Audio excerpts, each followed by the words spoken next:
د هرات د سیمهیزې ادارې مسؤلین وایي چې په تیرو 9 میاشتو کې شاوخوا 400 زره ټنه توکي د بېلابېلو اروپایي او اسیایي هیوادونو څخه د هرات خواف د اوسپنې پټلۍ له لارې افغانستان ته وارد شوي دي. د هرات د ولایت مقام ویان وایي د انتقالاتو بهیر ورځ تر بلې د زیاتېدو په حال کې دی او یوازې د روان کال په تیرو 9 میاشتو کې 383 زره ټنه توکي د همدې پټلۍ له لارې هرات ته لیږدول شوي دي. الحمدلله ما شاهد پیشرفت‌های بسیار خوبی در بخش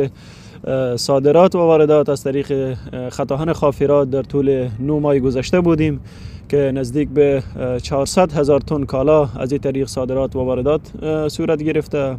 و هنوز تلاش های مسئولین جریان دارد تا شاهد پیشرفت های بسیار خوبی در این مسیر باشیم. له بل لوري د اقتصادي چارو کارپوهان وایي چې د اوسپنې پټلۍ له لارې د توکو تبادله کولی شي افغانستان له سیمهییزو هیوادونو او آزادو اوبو سره ونښلوي او د توکو د چټک او کم لګښته لیږد رالېږد لپاره زمینه برابره کړي. او واردات چې دي تقریبا په دغه 9 میاشتو کې 3,83,800 ټنه تقریبا واردات شوي په افغانستان کې.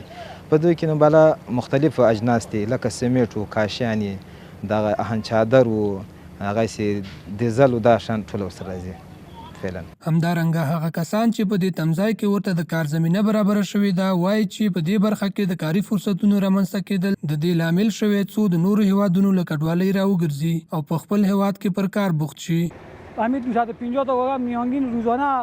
روز 250 افغانی تا 300 افغانی بچه‌ها همین درآمد کاری از این هستن.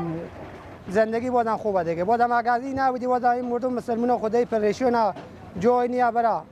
د معلوماتو له مخې د هرات خواف د اوسپنې پټلۍ د نورو پړاوونو په بشپړېدو سره به هرات ښار د دې ریلي شبکې له لارې د نورو هیوادونو د اوسپنو پټلیو سره ونښلول شي چې دا به د سوداګرۍ او سیمهییز ترانزیت په برخه کې مهم رول ولري.